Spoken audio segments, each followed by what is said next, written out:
Grand Matin Sud Radio, 7h, 10h, Jean-Marie Bordry. Il est 9h09 sur Sud Radio. Toujours pas de fumée blanche qui sort de l'Elysée en direction de Matignon. Toujours pas de nouveau gouvernement. Emmanuel Macron qui claque la porte à l'idée même d'un gouvernement du nouveau Front Populaire qui serait, dit-il, immédiatement censuré par une bonne majorité des députés. Est-ce qu'Emmanuel Macron est dans son rôle en refusant un gouvernement NFP? Laurie Leclerc, on en parle avec vous. Et oui, dans ce communiqué de l'Elysée, Emmanuel Macron explique vouloir garantir la stabilité institutionnelle en rejetant l'option de ce gouvernement issu du nouveau Front Populaire. Qu'un tel choix ferait immédiatement face à la censure de plus de 350 députés. Évidemment, un refus dénoncé par l'ensemble de la gauche. Par exemple, le leader communiste Fabien Roussel demande une réponse populaire dans la rue. Le peuple doit écarter Emmanuel Macron, le forcené de l'Elysée. Ce sont les mots de François Ruffin. Un coup de force antidémocratique pour l'insoumis Manuel Bompard, la France insoumise, qui va présenter une motion de destitution contre le président de la République. C'est l'annonce, la confirmation ce matin de Jean-Luc Mélenchon. Alors que va faire désormais Emmanuel Macron? C'est quoi la suite des événements? Et un nouveau cycle de consultation qui s'ouvre dès aujourd'hui pour le président de la République avec les responsables des partis mais également des personnalités ayant mis leur expérience au service de l'État et de la République. Emmanuel Macron qui écarte la France insoumise, le Rassemblement national et Éric Ciotti. De leur côté, le PLS et les écologistes boycottent ces nouvelles consultations. Ensuite, calendrier serré pour le chef de l'État avec demain la cérémonie d'ouverture des Jeux paralympiques et puis un déplacement en Serbie jeudi et vendredi. Oui, en d'autres termes, c'est soit aujourd'hui, soit dans une après, dans et une peut-être même semaine, après les Paralympiques qui finissent le 8 septembre. Et pourtant, rappelez-vous, Emmanuel Macron avait promis que le choix du nouveau gouvernement serait rapide. Au terme des consultations, pour l'instant, on n'y est pas. Alors, qu'est-ce que vous en pensez, vous? 0826 300 300, vous êtes peut-être contre le nouveau Front Populaire. Auquel cas, peut-être serez-vous d'accord avec Emmanuel Macron qui refuse de nommer un gouvernement NFP? Est-ce qu'au contraire, vous pensez qu'il aurait dû le faire? Dans tous les cas, vous prenez la parole sur Sud Radio, tout comme nos invités que nous accueillons avec plaisir. Guillaume Bernard, bonjour. Et bienvenue bonjour sur Sud Radio. Merci. Vous êtes politologue et auteur notamment de ce livre, Le mouvement d'Extrogir. C'est publié chez Desclés de Brouwer. Une thèse selon laquelle la droite est en train de se diriger vers la droite. En tout cas, c'est pas le gouvernement qui se tourne vers la droite pour l'instant. On est aussi avec notre autre invité, Benjamin Morel. Bonjour. Bonjour. Politologue également, maître de conférence en droit public à l'université Paris 2. Benjamin Morel, ma première question, si vous le permettez, elle sera pour vous. D'abord, est-ce qu'Emmanuel Macron est dans son rôle en refusant de lui-même de nommer un gouvernement qui, dit-il, serait de toute façon censuré? Constitutionnellement, le président nomme un Premier ministre et l'objectif ensuite, c'est que ce Premier ministre ne soit pas censuré. Il peut nommer qui il veut, mais à condition ensuite, si jamais on veut que ça tienne, que, il y ait 289 députés qui ne le renversent pas. Il faut voir qu'on rentre dans une zone de turbulence, parce que on y est déjà, oui. Oui, mais le budget doit être déposé au Conseil pour les finances publiques le 15 septembre et ensuite au Parlement pour le premier mardi du mois d'octobre. Donc, si jamais on commence à avoir des gouvernements qui sont renversés tous les 15 jours à partir d'octobre, ça devient très, très, très, très problématique. Donc là, en effet, il faut prendre des décisions, mais le problème, si vous voulez, c'est qu'il n'y a pas de configuration majoritaire à l'Assemblée. Est-ce qu'il est dans son rôle?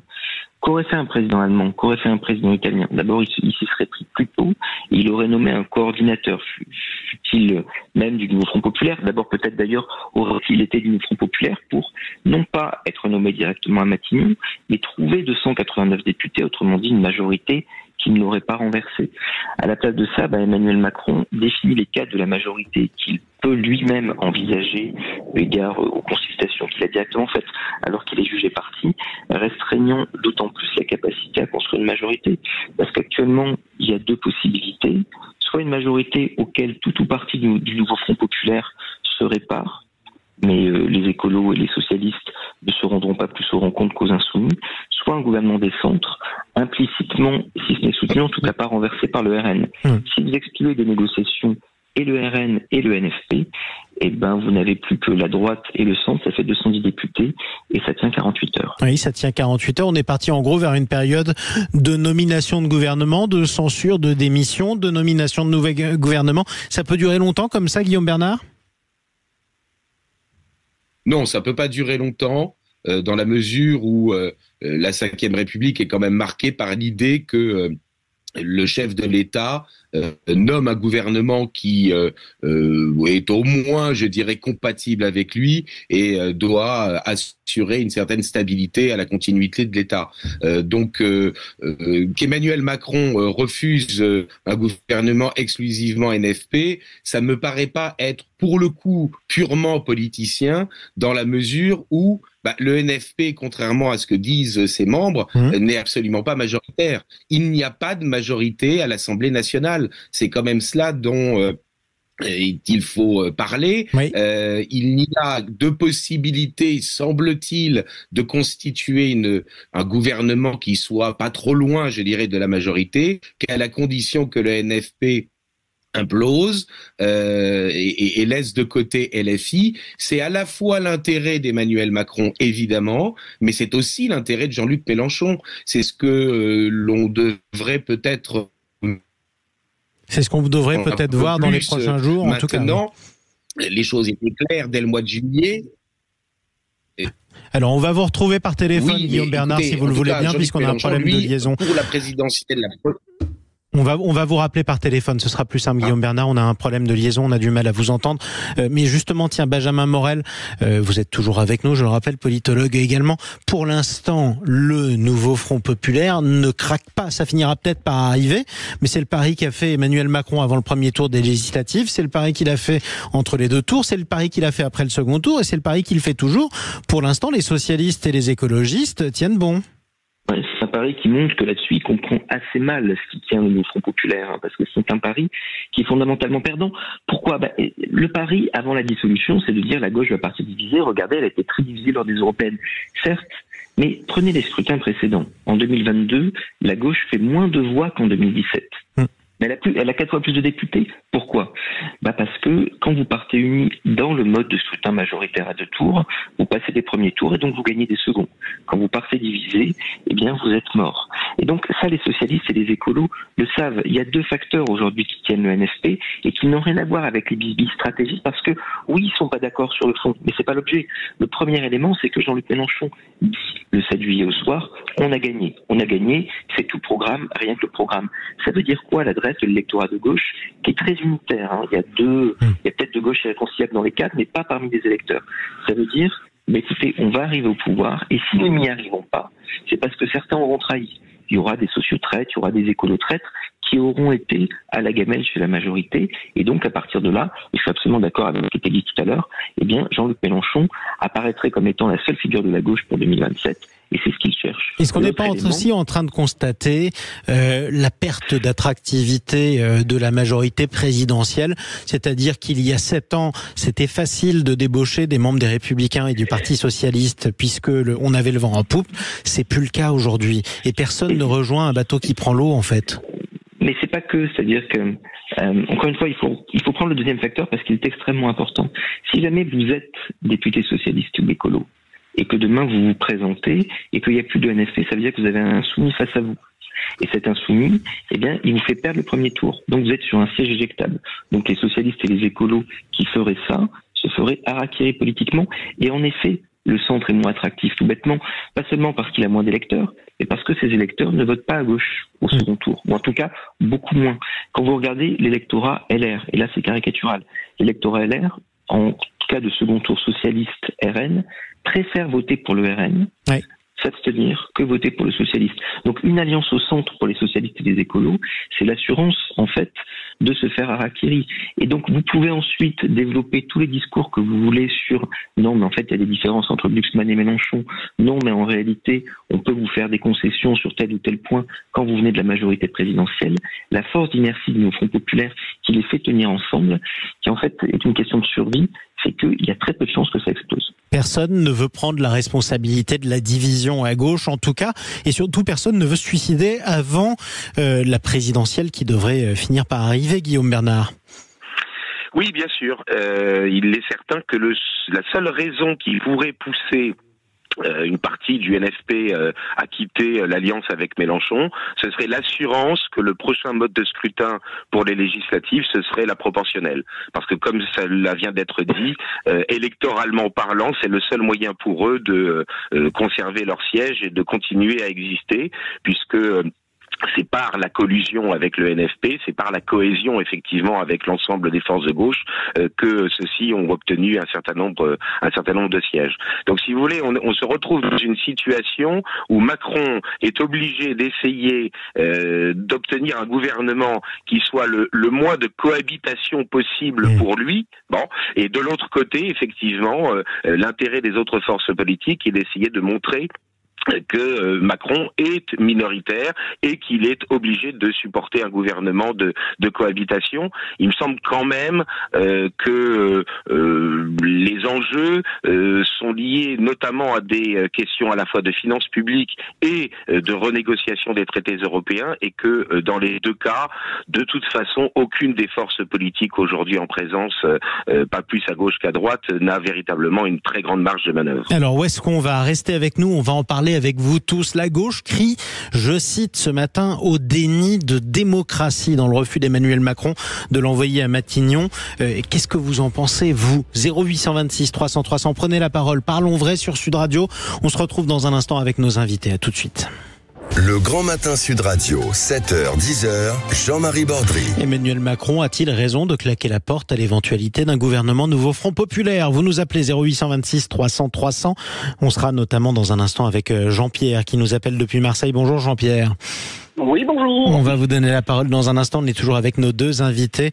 Benjamin Morel d'une part, Guillaume Bernard, d'autre part. Chers amis, je le disais, ce matin, la gauche crie au déni de démocratie. Elle a plus de députés que les autres. Elle estime donc que c'est à elle d'occuper Matignon et que donc Emmanuel Macron commet un déni de démocratie en lui refusant cette possibilité. J'aimerais vous faire écouter cette archive, qui date de 1986.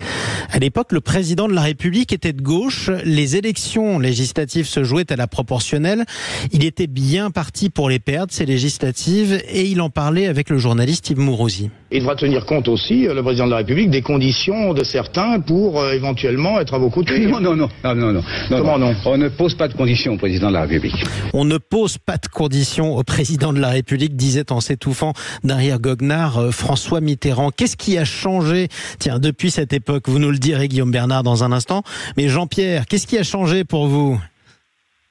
Écoutez, rien. On ne pose pas de conditions au président de la République. Ce groupe de gauche là, n'a pas la majorité absolue à l'Assemblée nationale, contrairement au groupe RPR en 1986, qui aurait dû avoir une majorité super écrasante, qui a été rabotée par la proportionnelle. Oui. Donc, il n'y avait pas le choix pour François Mitterrand. Il y a le choix pour Emmanuel Macron, parce qu'un gouvernement avec des LFistes ne tiendrait pas une semaine. Donc, on assisterait au marathon des nominations et puis derrière à une démission du gouvernement mis en minorité à l'Assemblée. Donc, ça n'aurait aucun sens. Pour une fois, je donne raison à ce président. Et il a eu entièrement raison. Personne n'a envie d'un gouvernement composé d'extrémistes de gauche et d'antisémites. Donc, en tout cas, personne dans ceux qui n'ont pas voté pour le Nouveau Front Populaire. Si je comprends bien votre point de vue, qu'est-ce qu'il doit faire? C'est la question que je vous pose, Jean-Pierre, d'ailleurs, dans ce cas-là. Si on écarte l'hypothèse. Il faudrait se rappeler dans quelles conditions des gens votaient pour le Nouveau Front Populaire, avec ces systèmes de désistement au second tour, cette espèce de tripatouillage. Excusez-moi, il y en a qui ont voté Front Populaire malgré eux. Ils ont voté PS, ils n'ont pas vraiment voté LFI de temps en temps, donc faut pas l'oublier. Alors que doit faire Emmanuel Macron pour vous, Jean-Pierre? Il n'aura pas le choix. Pour une fois, il va vraiment devoir faire du en même temps. Avant, il faisait du en même temps avec son propre camp, c'est-à-dire qu'il menait sa majorité à la baguette. Aujourd'hui, il va devoir faire du vrai en même temps, c'est-à-dire avec des gens qui sont pas forcément d'accord avec lui, qui ne doivent pas forcément grand-chose dans leur élection, et composer, parce qu'il n'y aura pas le choix, un gouvernement, entre guillemets, d'union parlementaire. Voilà. Sur quelques mesures, le temps d'attendre soit une nouvelle dissolution, soit pire. Eh bien, écoutez, ou en mieux, tout cas. Selon les points de vue. Ou mieux, en tout cas, moi, selon les points de vue. J'ouvre le champagne. Bon, écoutez, en tout cas, on vous laisse le mettre au frais. On verra bien ce qui se passera, mon cher Jean-Pierre. Merci de nous avoir appelés depuis Marseille au 0826 300 300. Et oui, si on était dans une situation de blocage qui s'éterniserait avec des gouvernements qui tomberaient comme des dominos les uns après les autres, censure après censure, est-ce qu'Emmanuel Macron serait poussé, pourquoi pas, à la démission? On verra ça avec vous. Guillaume Bernard, d'abord, je vous voyais sourire en entendant François Mitterrand. Ça y est, est-ce Est-ce qu'on est vraiment rentré dans une époque où on peut se permettre de dicter des conditions au président de la République ? Non, je le crois pas. Je le crois pas parce que les institutions sont généralement quand même plus fortes que les personnes. Simplement, il y a une chose qui a changé, c'est que évidemment, on n'est plus dans un paysage politique, un spectre politique bipolaire où les jeux d'alliance étaient relativement simples et où le président de la République, Valéry Giscard d'Estaing en 78 avait déjà envisagé la cohabitation et François Mitterrand a dû la subir.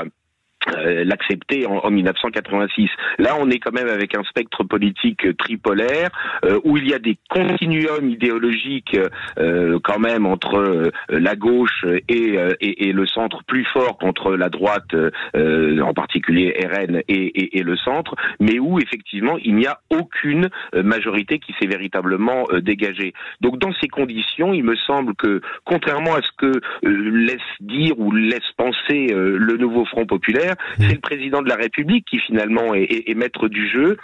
Il ne s'en tire pas si mal que ça, à moins qu'il n'apparaisse une très grande lassitude dans l'opinion publique qui, au bout d'un moment, en aurait assez du jeu politicien.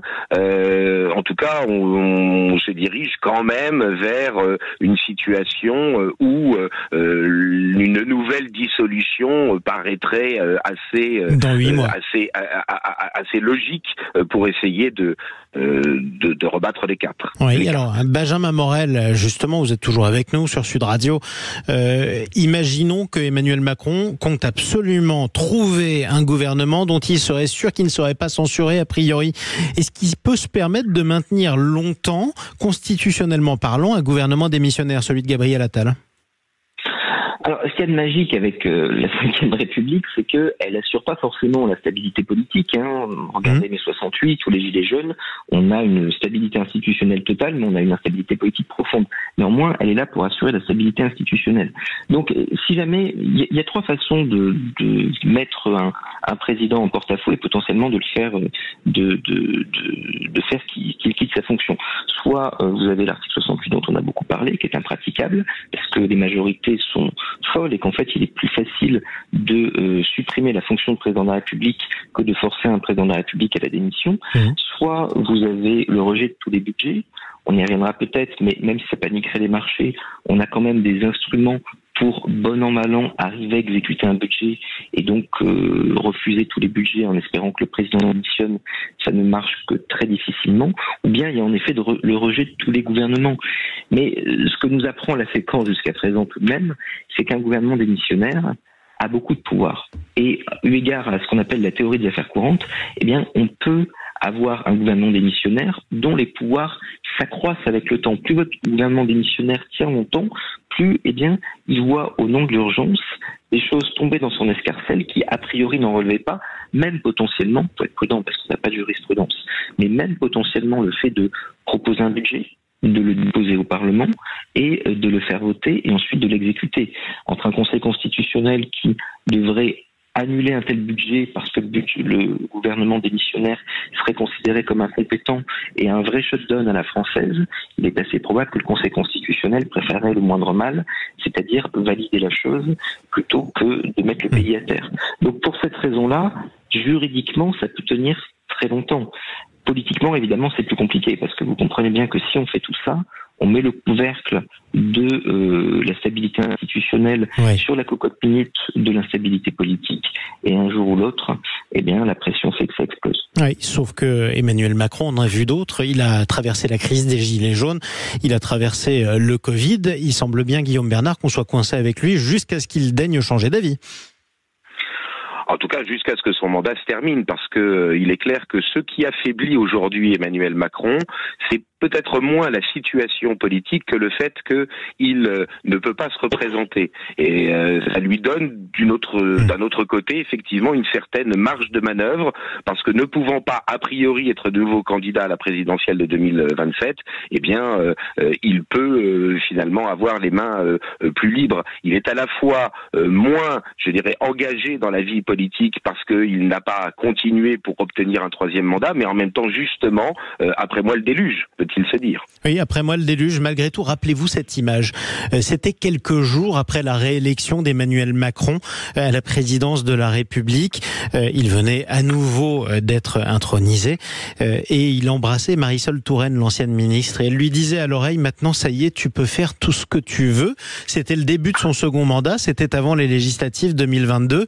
C'est quand même tout le contraire qui se sera passé, Benjamin Morel. Ah oui, c'est-à-dire qu'on a un président qui aujourd'hui malgré tout est contraint. C'est-à-dire que le président de la Ve République, en droit, il a des pouvoirs d'exception. L'article 16, l'article 12, des choses dont il ne se sert a priori pas tous les 4 matins. En revanche, sinon, c'est un président d'un vrai régime parlementaire. Autrement dit, sans un gouvernement qui le tient et sans une majorité parlementaire à sa botte, il a très très peu de pouvoir. Alors la Ve République avait quand même été pensée pour gérer des gouvernements minoritaires. Il faut jamais oublier que dans ce pays, il n'y a pas de majorité absolue avant 1962. Donc les institutions de la Ve, elles sont construites pour gérer la situation politique qui était celle de 2022 à 2024. Ça, 49 alinéa 3, etc. Michel Debré avait pensé à tout. En revanche, l'absence totale de majorité, ça grève fondamentalement la capacité d'action du président de la République parce que il n'a pas un gouvernement à sa botte qui peut déposer des projets de loi, etc., etc. Donc, ce faisant, on a un président qui aujourd'hui est évidemment, pour les raisons qui ont été évoquées, il ne peut pas se représenter, donc il ne tient même pas sa propre majorité. Et de l'autre côté, parce qu'il ne détient pas cette majorité à l'Assemblée qui aurait la capacité, de contrôler un gouvernement et donc de lui donner quasiment l'ensemble des pouvoirs, c'est qu'on a un président aujourd'hui qui peut en effet profiter de ce rôle d'arbitre un petit peu parce que il y a un désordre de la vie politique, mais n'a plus la capacité d'agir comme Jupiter. C'est plus la présidence impériale qu'on a connue de 2017 à 2022. Ça c'était avant, ça c'est très clair. Écoutez, en tout cas, on suivra la suite de la situation. Je le rappelle, les consultations à l'Élysée reprennent. Tous les partis politiques, sauf le Rassemblement national, ses alliés, et la France insoumise, sauf aussi les écologistes et le Parti socialiste qui boycottent ces consultations. Emmanuel Macron qui rencontrera par ailleurs des personnes qui ont déjà démontré leur sens du service de l'État. Je n'en dis pas plus. On verra si c'est un indice sur l'identité du prochain ou de la prochaine première ministre. Merci à tous les deux d'avoir pris la parole sur Sud Radio. Benjamin Morel, professeur de droit public et politologue, et Guillaume Bernard, politologue, également auteur de ce livre, Le mouvement d'Extrogir. C'est publié chez Desclés de Brouwer. Il est 9h34 sur Sud Radio. Après la politique, place au crime, justement. Les grandes histoires criminelles françaises, c'est avec Julie Rigoulet du Nouveau Détective, et c'est dans un instant.